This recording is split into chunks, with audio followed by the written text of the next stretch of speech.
Good morning. Good morning. Hi, how are you? I am Dr. Michelle Lee. I'm a board-certified plastic surgeon practicing in Beverly Hills. I've been doing plastic surgery since 2016. See these jowls? Yeah. I look like Richard Nixon. This needs to frickin' go. I went to medical school at the University of Pennsylvania. I did my residency at Case Western and my fellowship at Harvard. I've had my own practice for almost a year, and I specialize in facial plastic surgery.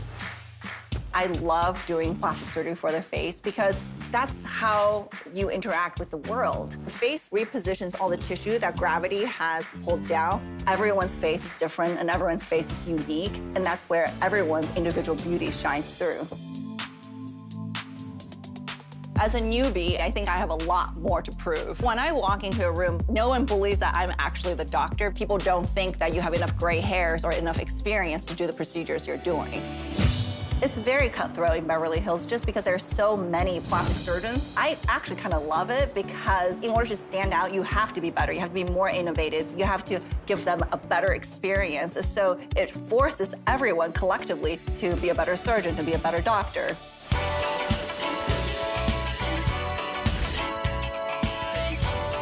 I'm Arisce, and I'm your favorite transgender supermodel you hadn't heard of until just now.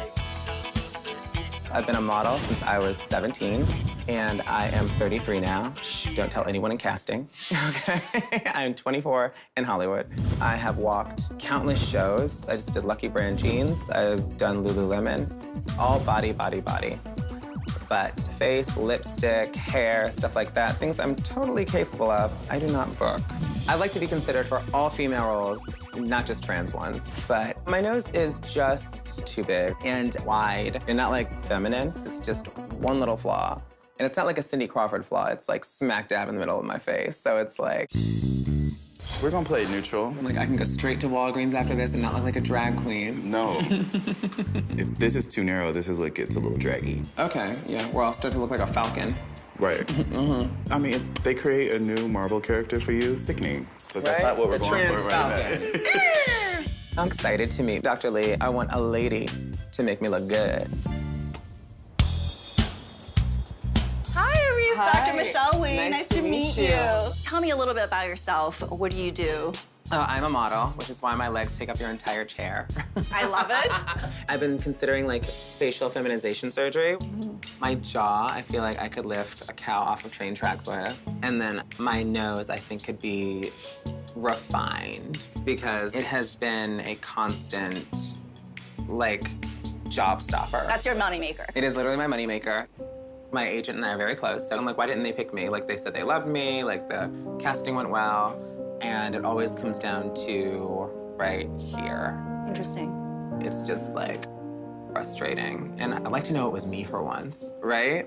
I think it's really important to remember that there's not one standard of beauty. So what's Yeah. really important for you is that you get the nose to your own standard.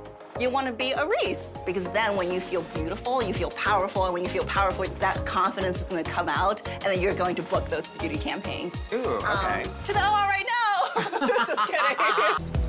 So looking at your nose, your nasal bones are wide. We have to gently break the bones and bring it in. So, Scream. we're just gonna bring it in a little bit so it's more refined and more feminine. Looking at your jaw, bite down for me. Oof. Do you see the bulge of your muscle right here? Yes, I Do can you feel work it. out? Yes, even my face is fit.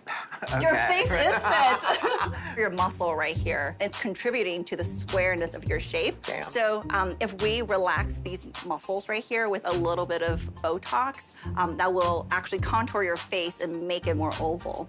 Most people think of Botox, they think of wrinkle relaxers. But actually, if you have very developed masseter muscles, you can soften those muscles by using Botox. A lot of times, you don't have to go straight to surgery. For the Botox, we can do this today. That's a procedure that usually we do it in the clinic. I don't do it after surgery because you're gonna be really swollen, and I wanna get a really good contour of your face and really feel the muscles. Okay. Oh my God, I can't believe I'm getting Botox. I'm here to look symmetrical. I'm here to look like art. I'm here to look like fashion. If I could be even prettier, oh my God, unleash the beast. I'm gonna be a huge bitch and I cannot wait. This is Brittany, my physician's Hi. assistant. Nice to meet So you. nice to meet you. God, I feel like I'm watching Death Becomes Her. This is the youngest office I've ever been to. I'm not as young as I look because it takes a long time to be a plastic surgeon. It's 4 years of undergrad, 4 years of medical school, 6 years of residency, 1 year of fellowship. So 4 plus 4 plus 6 plus 1. I'm really bad at math. 10, 14, 15 years to be a plastic surgeon. All right, ready? All right, yeah, I guess so. Here we go. Bite down. The Botox takes time to kick in. We won't see the full effect before her surgery. But I like working with transgender patients because they don't identify with the body that they are born with. And by doing a couple procedures, they feel so much more comfortable in their own skin. So let's schedule surgery and you have a more feminine version of you. Yay! Oh my God.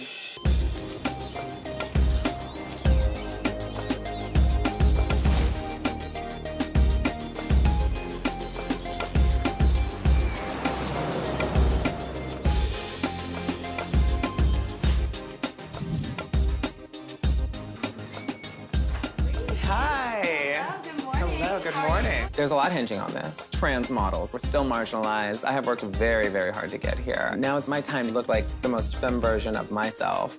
Arisce, we're ready for you. Oh my God. You can follow me right this way. All of my trust is in Dr. Lee's hands. But if I'm ugly when I wake up, I'm gonna be so pissed. Hi. Hi. You ready? I'm ready. I am excited. Yes, and you look great. Oh, thank you. Right? I wore my Gucci's. Ooh, cute. I brought my Gucci as well. Oh, Gucci. Yeah, right? Hello.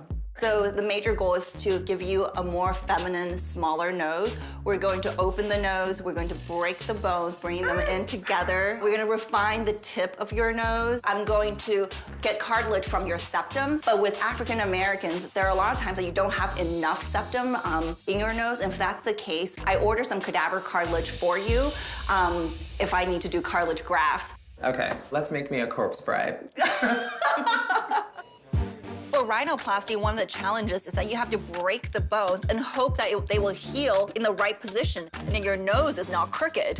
It's the most unpredictable plastic surgery around. Every millimeter is gonna make a difference, and the human eye can catch every millimeter of difference in someone's face.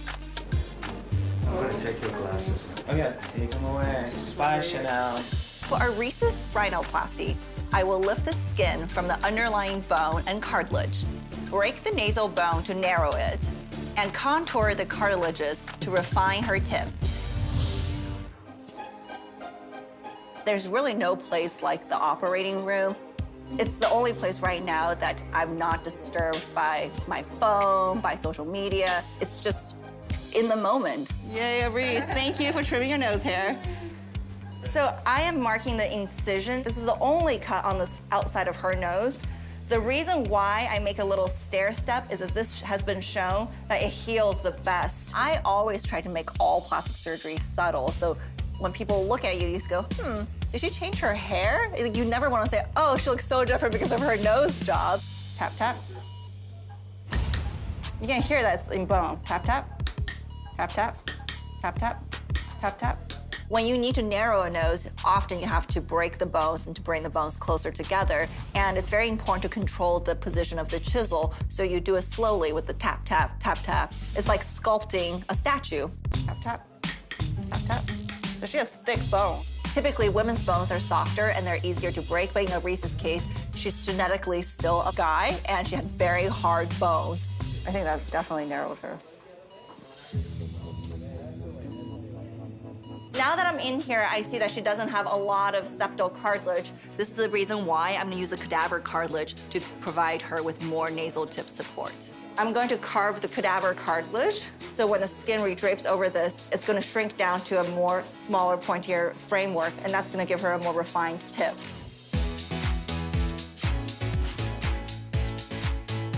This all looks really good. I like the new bone position right here. It narrowed her dorsum. I'm looking at her tip through the skin. It looks good. I think she's gonna be really happy.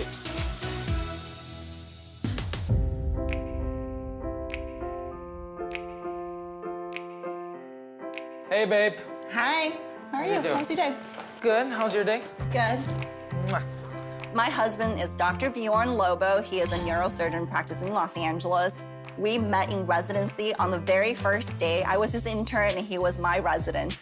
Just clinic today, and then just checking out my post-ops. Yeah? Yeah. That's good. It was not love at first sight because he was always trying to boss me around. Well, he was my senior resident, so he has to boss me around. That's part of his job, and I didn't like to be told what to do.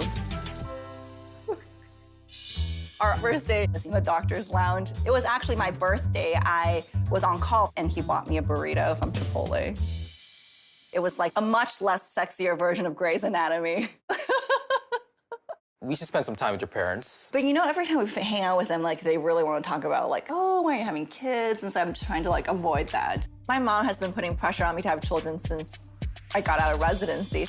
Kids would be a nice addition. I totally agree with that, but what my concern is like, yesterday you came home at midnight, you left this morning at 5 a.m. Over the last week, I saw you maybe 45 minutes. If you don't have time to pick up the dry cleaning, who's gonna take care of the baby? Yeah, I'm at the very beginning of my career. I mean, this is a time not really for me to kind of step back, but sort of go full force ahead. I'm someone who really like to understand how logistically something's going to work, but there's no return policy on children. Like, no return policy. if you get pregnant, what's the biggest thing that's gonna happen? There are 30 plastic surgeons in my building. The plastic surgery industry in Beverly Hills is so competitive. It takes up 100% of my attention right now. My practice is my baby. It's my work baby. I think we'll have really cute, incredibly intelligent babies. All from me. All from you. All from me. All from me. They'll have a nice nose from you, though. I have a nice I nose. have a nicer nose. What, did you just say your nose is nicer than my nose?